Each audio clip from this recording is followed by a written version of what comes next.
के विषय पर माता पार्वती भगवान शिव से वार्तालाप कर रही थी। बातों ही बातों में वे भगवान शिव से बोली, प्रभु, अगर आप आज्ञा दे तो मैं भक्तों की निस्वार्थ भक्ति की परीक्षा लेने हेतु पृथ्वी लोक पर जाना चाहती हूँ। देवी पार्वती, अगर आपकी ऐसी इच्छा है तो आपको जरूर जाना चाहिए। वैसे भी श्रावण मास प्रारंभ हो चुका है। ये अति उत्तम समय है भक्तों की परीक्षा लेने के लिए। मुझे आज्ञा दीजिए स्वामी। माँ पार्वती भक्तों की निस्वार्थ भक्ति भावना की परीक्षा लेने के लिए एक छोटी बच्ची का रूप लेकर धरती लोक पर पहुँचती है। छोटी बच्ची ने अपने कंधे पर एक छोटी सी कांवड़ रखी हुई थी और अपने नन्हे नन्हे हाथों से उस छोटी सी कांवड़ को पकड़ा हुआ था।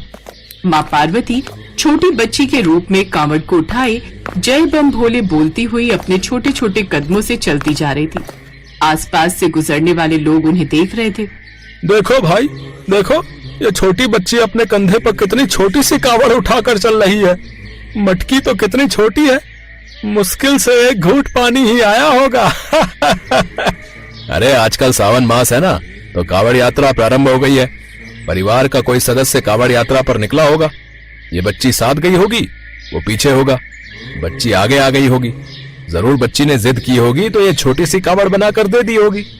माता पार्वती आते जाते लोगों की बातें सुन रही थी। अब उनका माया रचने का सही समय आ गया था। वे आते जाते लोगों को रोकने लगी। भैया जी, जरा मेरी बात सुनो। बोलो बिटिया, क्या काम है? मुझे जरूरी काम से जाना है, मुझे देर हो रही है। मैं ये कावड़ लेकर जा रही थी, कुछ देर आराम करना है। क्या आप मेरी कावड़ थोड़ी देर उठा सकते हो? मैं कुछ देर आराम कर लूंगी। नहीं बिटिया, मेरे पास तो बिल्कुल भी समय नहीं है। तुम ऐसा करो, किसी और को बोल दो। अच्छा, मैं आपसे यह मुफ्त में करने को नहीं कह रही हूँ। इसके बदले मैं आपको 10 सोने के सिक्के दूंगी। क्यों मजाक कर रही हो बेटी? तुम इतनी छोटी सी हो, तुम्हारे पास भला सोने के सिक्के कहाँ से आए? मैं झूठ नहीं बोल रही। ये देखो, ये रहे सोने के सिक्के। माँ पार्वती अपने चमत्कार से एक हाथ में 10 सोने के सिक्के उत्पन्न करती है। चमचमाते सोने के सिक्कों की चमक से आदमी लालच में आ जाता है। हाँ हाँ, लाओ लाओ, मैं तुम्हारी कावड़ पकड़ लेता हूँ। है तुम थोड़ी देर क्या, जितनी देर चाहे आराम करो। अच्छा ठीक है, तो लो ये पकड़ो। आदमी को लगा छोटी सी कावड़ पकड़ने के बदले 10 सोने के सिक्के मिल रहे हैं तो उसमें तो लाभ ही लाभ है। आदमी ने जैसे ही कावड़ अपने कंधे पर रखी, कावड़ का वजन इतना भारी हो गया कि आदमी एक ही पल में थक गया और हार मान गया।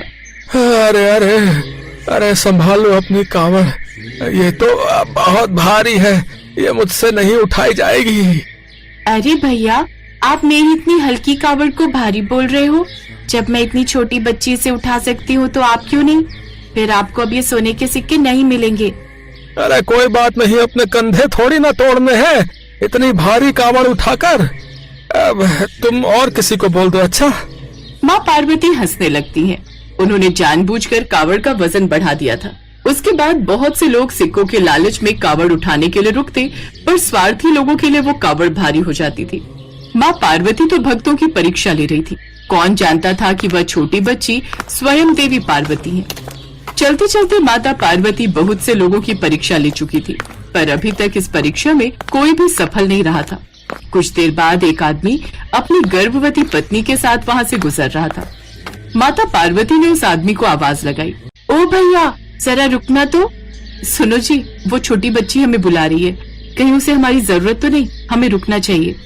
हाँ चलो, पूछते हैं। किशन नाम का वो आदमी अपनी पत्नी राधा के साथ बच्ची के पास जाता है। क्या हुआ बेटिया, तुमने हमें आवाज क्यों दी? और तुम्हारे माता पिता कहाँ हैं? भैया, मेरे माता पिता थोड़ा पीछे रह गए हैं। मैं आगे निकल आई और मैं उनकी प्रतीक्षा कर रही हूँ। मैं और मेरे माता पिता कावड़ यात्रा पर निकले थे, पर चलते चलते मैं बहुत थक गई हूँ।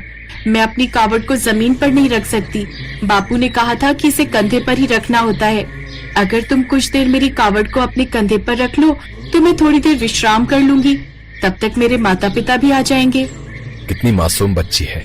हाँ हाँ बिटिया, क्यों नहीं, मैं तुम्हारी कावड़ को अपने कंधे पर रख लेता हूँ और जब तुम्हारे माता पिता आएंगे तब तुम उनके साथ आगे चली जाना, ठीक है? राधा, तुम कुछ देर वहाँ पर बैठ जाओ, तुम भी थोड़ी देर आराम कर लोगी। हाँ हाँ, चलो बिटिया, हम वहाँ चलकर थोड़ी देर बैठते हैं और कावड़ की बिल्कुल भी चिंता मत करो। मेरे पति तुम्हारी कावड़ को कुछ देर कंधे पर रख लेंगे। पर आपको क्या इसके बदले मेरे से कुछ नहीं चाहिए? आप मेरा ये काम मुफ्त में ही कर दोगे? अरे बिटिया, भगवान भोलेनाथ की पूजा के कार्य के लिए मैं भला पैसे कैसे ले सकता हूँ? और ऊपर से तुम इतनी छोटी सी प्यारी सी बच्ची हो, है? तुमसे पैसे लेकर मैं भगवान को क्या ही मुंह दिखाऊंगा? हमें कुछ नहीं चाहिए बिटिया, तुम आराम से बैठो। तभी वहाँ से कुछ देर आराम करके गुजरने वाले आदमी ने किशन को आवाज लगाई।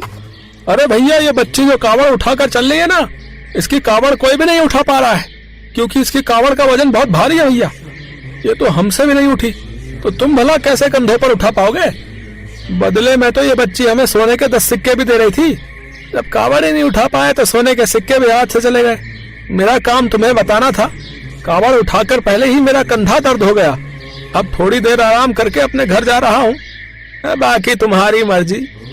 हाँ, ये सच है। मैंने सबको यही कहा था कि 10 सोने के सिक्के दूंगी। अगर आपको चाहिए तो मैं आपको भी दूंगी। नहीं नहीं बिटिया, मुझे कुछ नहीं चाहिए। मैं तो बस भगवान भोलेनाथ के कार्य में सेवा दे रहा हूँ, और सेवा का कोई मूल्य नहीं होता। किशन की बातें सुनकर माता पार्वती बहुत प्रसन्न होती है और कावड़ का भार हल्का हो जाता है। किशन कावड़ को उठा लेता है और माता पार्वती अपने रूप में आ जाती है। किशन और राधा माता पार्वती को देखकर हैरान रह जाते हैं। माता पार्वती, आप और एक बच्ची के रूप में कावड़ यात्रा पर? हाँ किशन, मैं भक्तों की परीक्षा लेने के लिए धरती पर आई थी और तुम्हारी निस्वार्थ भक्ति देखकर मैं बहुत प्रसन्न हूँ। मैं चाहती हूँ इस कावड़ यात्रा को तुम पूरा करो।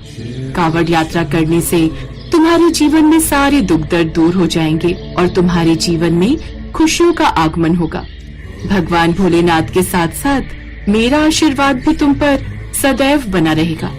जाओ किशन, इस कावड़ यात्रा को पूरा करो। मेरी कृपा से मार्ग में तुम्हें कोई कष्ट नहीं होगा। किशन और राधा को आशीर्वाद देकर माँ पार्वती अंतर्ध्यान हो जाती है और भगवान शिव के पास कैलाश लौट आती है। भगवान शिव भी कैलाश पर्वत पर बैठे माँ पार्वती की इस पूरी लीला को देख रहे थे।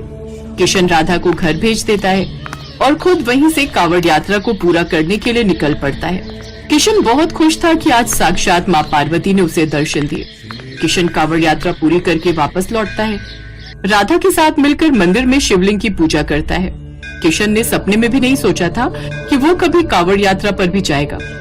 किशन और राधा की निस्वार्थ भक्ति ने आज उनके जीवन को सुख समृद्धि से भर दिया।